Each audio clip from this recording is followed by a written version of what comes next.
السلام عليكم مشاهدين، كي دايرين؟ لاباس عليكم؟ بخير هانيين؟ واش راكم دروكا؟ وكنتمنى رمضان يدخل عليكم بالصحه والسلامه وكما كتمناو. اليوم بغيت نشارك معكم هاد الكيكه اللي سهله بزاف بزاف التحضير، اقتصاديه، بيضه وحده. كتجي واعره، كتجي من اروع ما يكون. نتمنى تعجبكم، تبعوا معايا الفيديو من الاول حتى الاخير وراه زوين بزاف وغادي يعجبكم. هانتوما راه من بعد ما طابت ندوزو للمقادير وطريقه التحضير في نفس الوقت.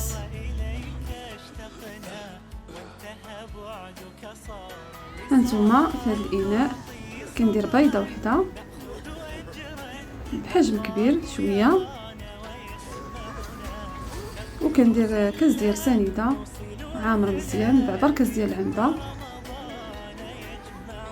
وكندير واحد ساشيه ديال الفاني، وكنحك واحد الليمونه اولا حكو حامضه اللي بغيتو.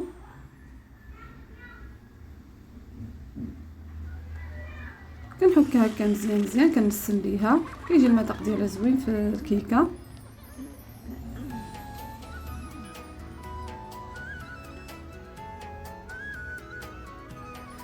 وصافي وكنخلط هاد المكونات مزيان مزيان، كنخلط هاد البيضه مع سنيده مزيان مزيان.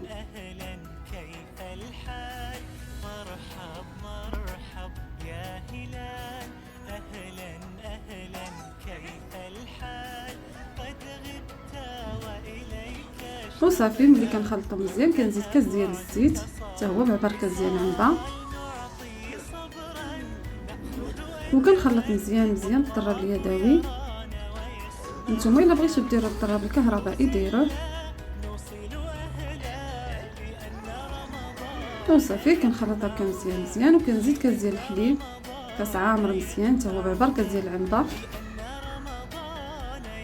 والبيضه والحليب راه عندي دافيين شويه، ما يكونوش في الثلاجه باش الكيكه ديالنا كطلع لنا زوينه.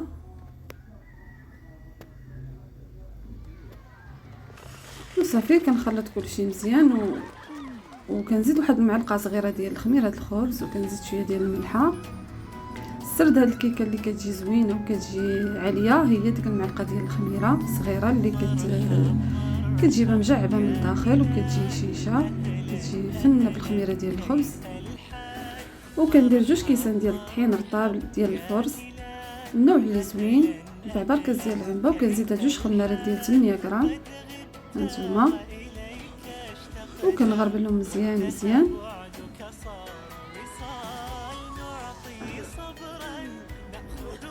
صافي وكنبقى نخلط هكا حتى كنحصل للقوام اللي بغيت في العجينه.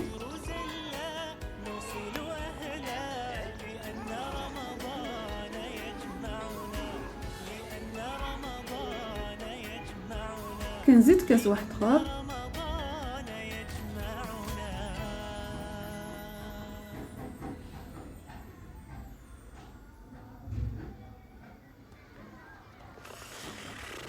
وصافي وكنزيد كاس. هاد العجينه هزت ليا 3 الكيسان ونص ديال الطحين بعبر كاس ديال العنبه. وصافي وكنبقى نخلط هكا مزيان مزيان حتى كنحصل على هاد القوام هذا. كتكون العجينه قاصحه شويه، ما كتكونش خفيفه بزاف وما تكونش قاصحه بزاف. هانتوما كما كتشوفوا بهذا الشكل.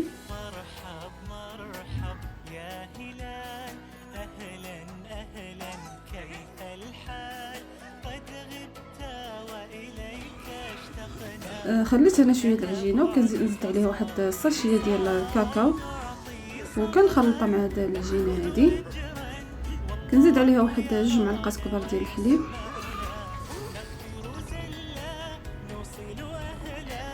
وكنخلطها هكا مزيان مزيان.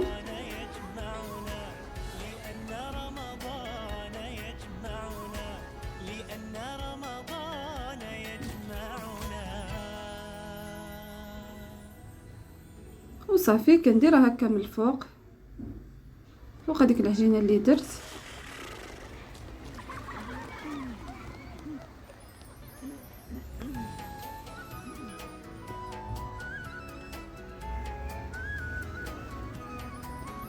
وصافي كندخلها الفران. يلا شعلته، كنشعل من التحت حتى كطيب من التحت، عاد كنشعلها من الفوق الفران ديال الكاز.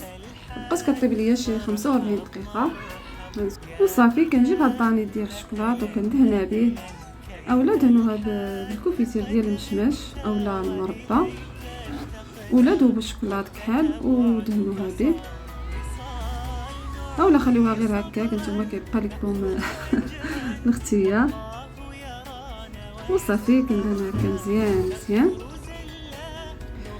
وكنتمنى اللي كيشاهدوا القناه ديالي خليو ابوني وخليو جيم وتخليو كومونتير باش تشجعوني به ونزيد نحط في هذا رمضان هذا، راه عندي ما نحط، وديك الشيء اللي زوين واقتصادي ومتناول للجميع.